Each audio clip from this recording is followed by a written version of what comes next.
Então a gente pode dizer que os colonialismos acabaram, entre aspas, mas a colonialidade não. Ou seja, a mesma lógica racista, imperialista, segregadora e de distribuição geopolítica do mundo, ela continua a prevalecer. Quando você vai ver na história, sempre num momento de avanços de direitos, num modelo de que a sociedade pensa que ela está indo para frente, logo em seguida você tem uma onda mais conservadora, né? Esse modelo econômico civilizacional, ele esvazia a vida de sentido, privatiza o sentido da existência.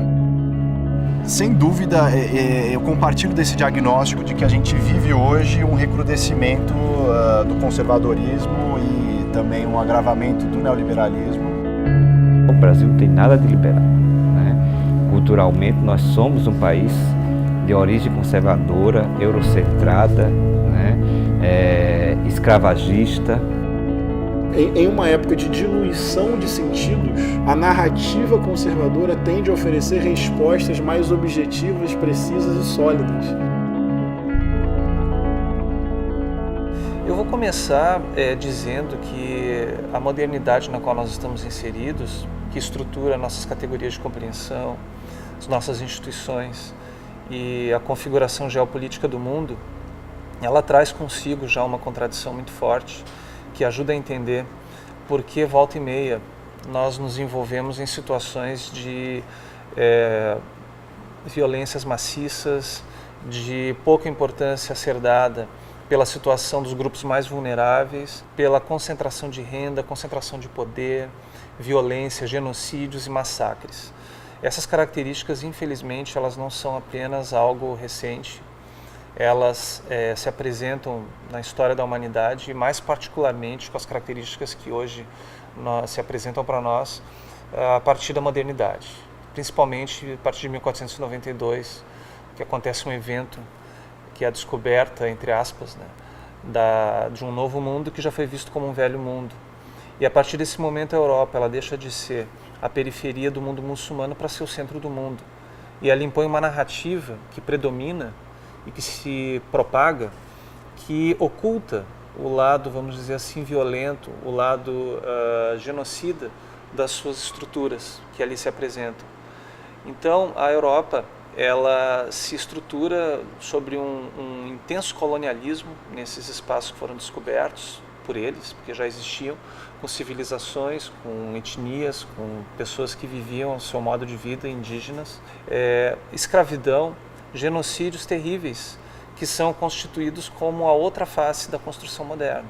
Então aí a gente percebe claramente que todos os processos autoritários que explicitamente violam direitos humanos, eles estão associados a interesses econômicos, né, que estão voltados para uma concentração de poder, concentração de renda e pouca importância a ser dada ao descarte, que acaba entrando as pessoas que são descartadas, milhões de pessoas, por saúde, por fome, por violência, pelas mais variadas questões.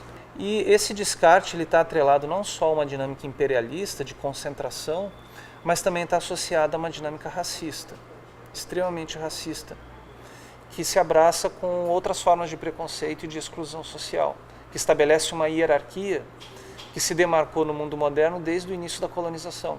Então a gente pode dizer que os colonialismos acabaram, entre aspas, mas a colonialidade não.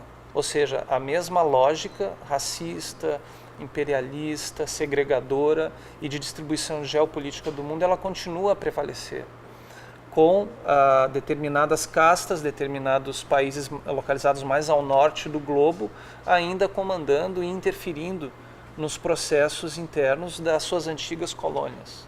A gente tem uma história do Brasil que é uma história excludente, é uma história conservadora. A gente tem um histórico de Brasil, desde o escravismo criminoso, né, que duraram mais de 3 séculos no nosso país. E essa raiz conservadora, ela vem, né, a gente, por exemplo, pode trazer como referência a raiz do Brasil, do Sérgio Buarque, de Holanda, que ele vai trazendo exatamente quem são esses sujeitos que constituem este país. Quem são esses sujeitos? E esses sujeitos, eles nunca estiveram, na verdade, fora de cena. Sempre estiveram aí. né? Sempre tiveram aí, sempre reproduziram esses modelos de sociedade conservadora.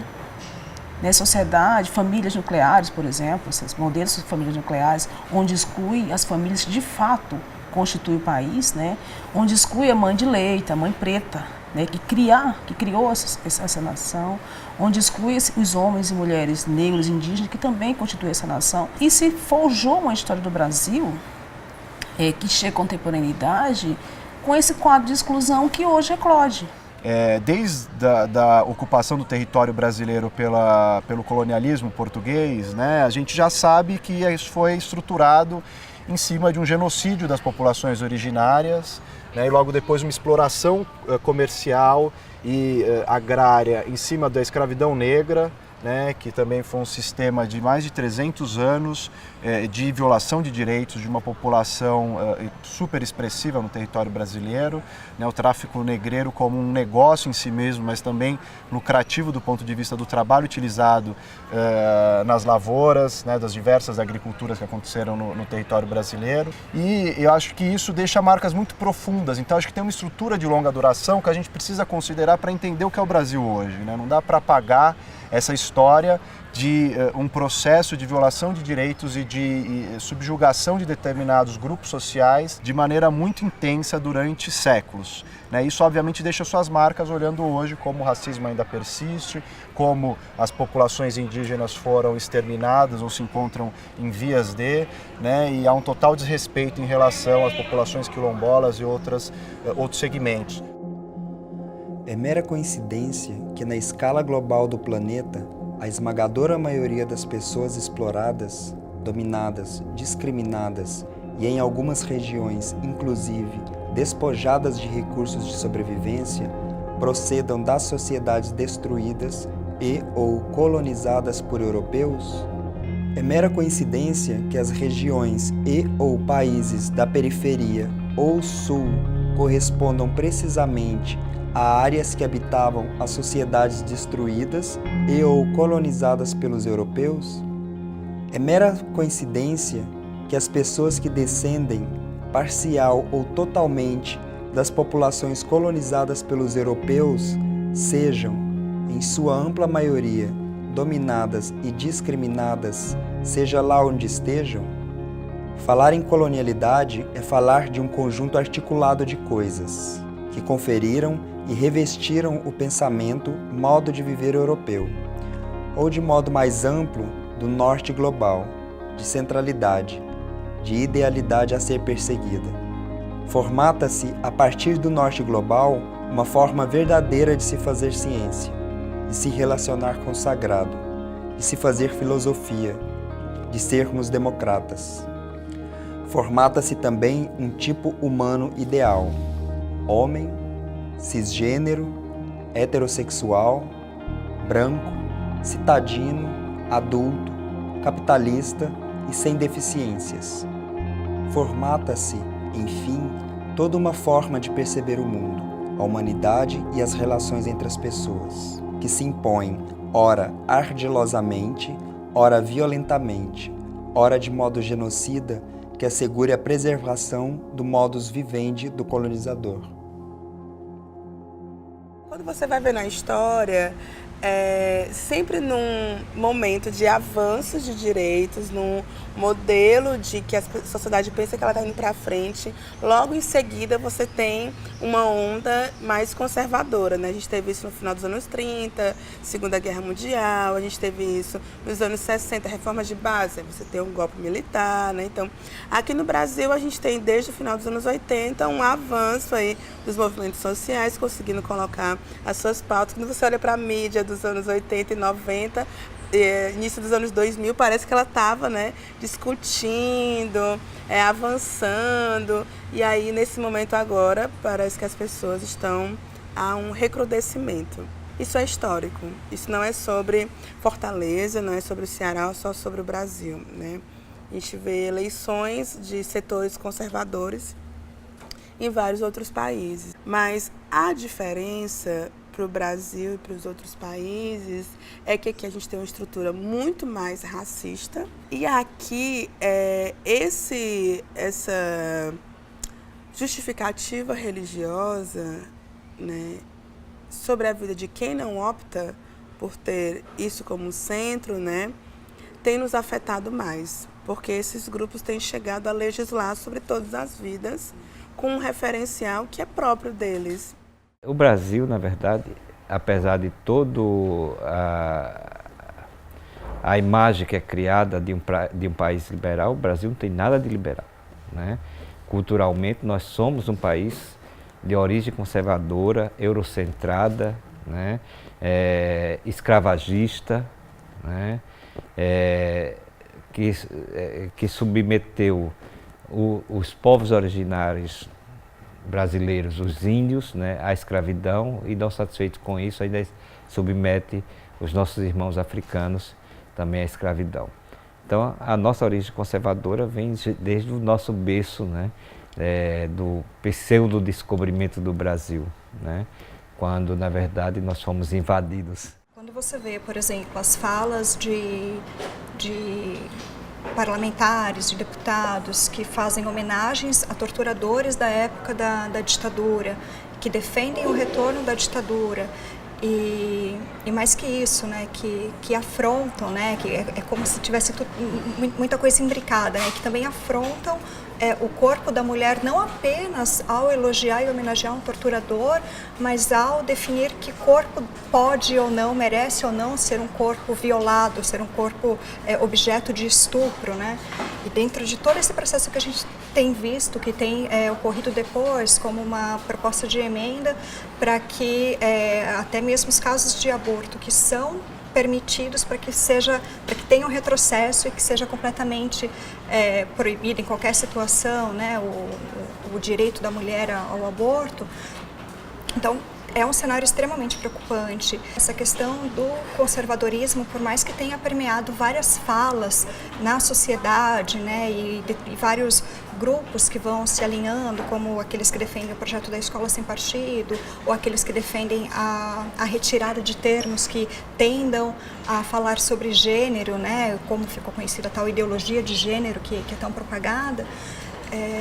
Isso tudo acontece, mas em cima de uma base material também muito forte, né? A gente não pode pensar que isso acontece num plano ideológico desvinculado das construções sociais.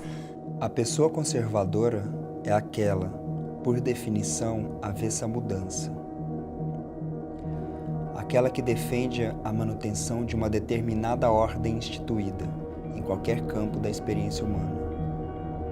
Tal conduta não pode, em princípio, ser taxada de boa ou ruim. Todos e todas temos o direito de sermos mais liberais ou conservadores nos mais diversos temas e experiências humanas. Mas quando a este pensamento conservador são acrescentadas premissas pretensamente absolutas e verdades incontestes, até mesmo o diálogo, que com essas pessoas conservadoras ainda era possível, começa a se tornar impraticável. Estamos aqui diante de um pensamento mais radical, um pensamento conservador, fundamentalista. O fundamentalismo, é importante que se registre, não é prerrogativa de muçulmanos. Posições, atitudes, pensamentos fundamentalistas podem ocorrer em qualquer lugar. Em outras religiões, no campo da política ou no campo do pensamento científico, o fundamentalismo pode estar presente. Assim, podem existir católicos, protestantes, políticos, filósofos e pessoas comuns de toda sorte fundamentalistas. Isso porque o que caracteriza o fundamentalismo é a impossibilidade de um sujeito ou uma comunidade de promover deslocamentos que os permitam entrever outras possibilidades de leitura do real. Essa rigidez, essa imobilidade, advém de uma convicção extrema, absoluta, de que eles são portadores da verdade. O que é exterior à sua verdade é, portanto, da ordem do erro, da mentira, ou do moralmente condenável e digno de punição. A pessoa fundamentalista extremista é aquela incapaz de mudar, que acredita deter a prerrogativa de mudar os outros, seja pelo verbo, seja pela força bruta. chegando ao extermínio do diferente. Com relação a esse debate que articula um casamento entre conservadorismo e neoliberalismo, eu não consigo identificar, e acho que muitos e muitas historiadoras estão nessa pegada, né, estão refletindo que não há como você identificar datadamente como que essas coisas se manifestam. Mas nós podemos pontuar alguns episódios, né, das décadas de 90, final da década de 90 para cá, que vai sinalizando um retorno da direita, né, em vários países do mundo. Várias democracias começam a perceber que onde e quando a esquerda ganhou fôlego, a direita se contrapôs, né? Foi se articular para a retomada do poder. Então, eu penso que a partir da queda do Muro de Berlim e da ausência de um modelo para que socialistas, para que comunistas, enfim, para que progressistas pudessem apontar como uma experiência capaz de ser inspiradora, né? A direita no mundo, ela não estava derrotada, mas ela vai ganhando mais fôlego, e não apenas no campo do político, no campo do político partidário.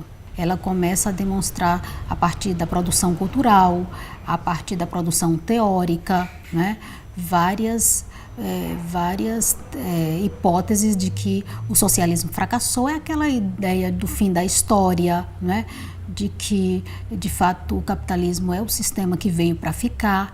Então, são embriões, né, de uma experiência que agora está na crista da onda, que é exatamente essas expressões, né, da direita conservadora e do projeto político-econômico neoliberal. Sem dúvida, eu compartilho desse diagnóstico de que a gente vive hoje um recrudescimento do conservadorismo e também um agravamento do neoliberalismo, não só como política econômica, mas como um sistema de normatizar a sociedade mesmo, né? Essa lógica da concorrência generalizada, essa lógica do indivíduo como empresa de si mesmo, né? O individualismo exacerbado também. Eu acho que tudo isso é muito visível hoje no Brasil e sobretudo nos últimos anos, nos últimos 2, 3 anos. Mas é importante a gente remontar algumas raízes também mais remotas desse processo, porque o Brasil é um país bastante conhecido, é uma série de trabalhos, né, mostrando um pouco essa distância entre uma aparência de liberdade, uma aparência de tolerância, uma aparência de respeito à diversidade e, de outro lado, um país estruturalmente muito racista, muito machista, muito LGBTfóbico, enfim, e de alguma maneira refratário às diferenças e transformando todas as diferenças em desigualdades, né, hierarquizando essas diferenças. Então, acho que isso é importante ter em mente para a gente conseguir ler o momento atual de uma maneira adequada e também pensar como a gente pode agir politicamente nele. Mas me parece que mais recentemente, se a gente pegar um passado menos remoto, mais próximo, né, a própria ditadura como um momento fundante também, acho que da compreensão do que é a sociedade brasileira hoje. Né? Faz 50 anos, né, um pouco mais de 50 anos, que o Brasil sofreu um golpe de Estado que instituiu um regime autoritário que foi o mais longo, duradouro da América toda. Né? Então, isso também é muito significativo do ponto de vista da nossa formação enquanto povo, da nossa cultura política e deixa seus traços ainda hoje na nossa relação entre Estado e sociedade, Estado e cidadãos, né? E sobretudo no campo dos direitos humanos. Então, foi um sistema autoritário de 21 anos, né? Ou até um pouco mais, dependendo da periodização que se adote, que foi pautado por uma violação sistemática de direitos humanos, prisões arbitrárias, torturas, desaparecimentos forçados, execuções sumárias, né, muito numerosas, populações indígenas inteiras exterminadas, grupos sociais específicos também sofrendo consequências por conta desse Estado autoritário, que não era só um regime de violação de direitos humanos, era um projeto econômico de país que fez crescer a desigualdade social, ainda que fazia crescer a economia, mas tinha um projeto excludente de crescimento econômico, que tinha também uma forma como um laboratório de subjetividades também, de educar uma sociedade de uma maneira autoritária, né, e refratar a essas diversidades. Então, eu acho que esse é um momento fundamental para a gente entender de onde vem essa democracia, né, porque é desse regime autoritário, né, que tinha uma aparência de legalidade, que se dizia respeitar direitos humanos, que vem uma transição lenta, gradual e segura, né, conforme a fórmula da própria ditadura, e que desemboca numa democracia de baixa intensidade democrática, uma democracia muito fraca, uma democracia que não é aberta à participação popular, uma democracia que não garante uma cidadania substancial, material para os seus cidadãos, né, do ponto de vista econômico. Essa democracia ela começa desse jeito já nos anos 90 e logo o neoliberalismo como uma política econômica, mas não só uma política econômica, como uma ideologia que orientou as políticas públicas também de modo geral no Brasil, gerando ainda mais desigualdade, né, fazendo com que o Estado se desobrigasse de atuar do ponto de vista de garantir os direitos sociais como cultura, educação, saúde para o povo brasileiro, um Estado que taxa de uma estrutura tributária, né, as taxações dos impostos são regressivos, isso é herdado também da ditadura, né, o Código Tributário Nacional, por exemplo, ele é feito em 66 e ele se mantém mesmo depois da Constituição de 88. Então, os anos 90 acaba sendo marcado por esse agravamento dessa lógica da concorrência com a entrada de empresas estrangeiras, das multinacionais, a maneira como isso rebaixa os salários, os trabalhadores começam a se enxergar como competidores entre si e como competidores de trabalhadores de outros países, né? Então acho que o neoliberalismo vem como um fenômeno global nessa época também, afetando muito o mercado de trabalho no Brasil, a cidadania no Brasil, enfraquecendo a possibilidade de construção de um estado de bem-estar social, né? Que em algum momento se tentou ensaiar no Brasil desde os anos 30. É uma pergunta complexa, como chegamos até aqui, mas eu vejo aí o aprofundamento da perspectiva neoliberal, com esvaziamento das políticas públicas, a redução de direitos, privatização de setores estratégicos da economia. Isso tudo é mais do que um modelo econômico que amplia a desigualdade, que aumenta a exploração sobre o povo, porque é também um modelo civilizacional, é um projeto de sociedade, de gerar um tipo de sociedade, de convivência. É aí que eu vejo a relação entre o aprofundamento do neoliberalismo, década de 80, depois década de 90 no Brasil, ali com a era Collor, FHC, enfim. É aí que eu vejo a relação entre o neoliberalismo e o crescimento do conservadorismo moral, comportamental e religioso, porque esse modelo econômico civilizacional ele esvazia a vida de sentido. Ele amplia a competição, ele amplia esse individualismo permanente, privatiza o sentido da existência, além de ampliar a desigualdade. Então, acho que o neoliberalismo cria uma fratura, cria um esvaziamento de sentido, torna a vida mais bélica, mais difícil, mais exigente. É nesse vazio, nesse globalitarismo, né, que não é uma globalização que congrega e fortalece as diferenças culturais, é uma globalização que impõe um modelo econômico e civilizacional.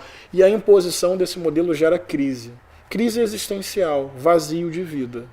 E acho que esse vazio é preenchido muito facilmente por uma narrativa conservadora, que tende a dar um chão mais rápido. Bom, esse é o modelo de família correto, esse é o modelo de espiritualidade correta. É assim que se faz para poder vencer na vida. Ou seja, em uma época de diluição de sentidos, a narrativa conservadora tende a oferecer respostas mais objetivas, precisas e sólidas. Eu acho que a gente chega aqui, tentando responder essa pergunta apenas com um olhar, que não se pretende verdadeiro, muito menos único, é apenas uma perspectiva.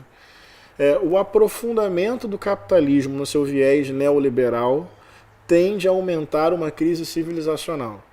E essa crise acaba dando espaço para narrativas mais totalitárias, mais autoritárias e mais conservadoras, que buscam dar respostas mais rápidas para grandes dilemas humanos. O que marca o neoliberalismo é o desmantelamento de todas as formas de social-democracia. Todos os direitos sociais são abolidos pelo neoliberalismo são transformados em serviços que se compra e se vende no mercado. A grande privatização é a transformação dos direitos em serviços que você compra no mercado. Feito esse serviço, você vai precisar de uma ideologia que diga que isso é ótimo, que isso não poderia ser melhor. Qual é a ideologia que vem? A ideologia neoliberal é de que não existe classes sociais. Cada indivíduo é um investimento. E esse investimento faz com que cada indivíduo pense a si próprio como empresa. Ele é um empresário de si mesmo. Ele acredita que vai em busca de um emprego e ele negocia de igual para igual com o empregador. Porque o empregador tem uma empresa e ele é uma empresa individual que vai prestar serviço para uma empresa maior. Essa é a grande ideologia neoliberal, da medianização da sociedade inteira, a perda da referência de classe social, o individualismo competitivo, a privatização de todos os direitos e a ideia de que se você consegue todos esses elementos como empresa de si próprio, você entra no campo da meritocracia. Ou seja, fazer o indivíduo acreditar que tudo isso ele obteve por mérito próprio. E ele mergulha nessa exploração de cabeça erguida, achando que ele é parte do sistema. É uma tragédia. Desvencilhe-se da fantasia da democracia burguesa. Destrua em si a mentira capitalista da meritocracia e do liberalismo econômico. Rechace qualquer ilusão de uma benevolência colonial. Combata as pretensas superioridades morais e ideias de pureza do conservadorismo moral. Crie do que restar, outros olhares, outras práticas, outros sentidos, outras possibilidades de ser e conviver.